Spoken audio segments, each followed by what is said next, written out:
Hey everyone, and welcome back to another video. In this video, I'm going to show you how to see items you've seen previously on the Mercari app. Now, this video is going to be particularly useful for individuals. Let's say that you want to go ahead and find an item that you might have clicked on the Mercari app. How do you actually go ahead about doing so? Now, this video is going to be short, sweet, and simple, guys. There's not going to be a lot of steps involved.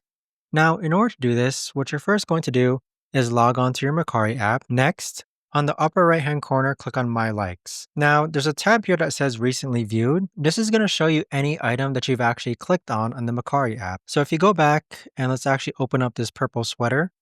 Here we've opened up this purple sweater. And then if you go back again and then click on My Likes.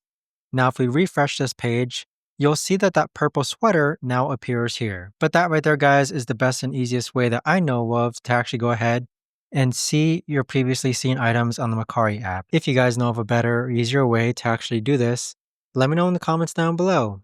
I would love to know. Thanks so much for watching, everyone, and I'll see you guys all in the next video.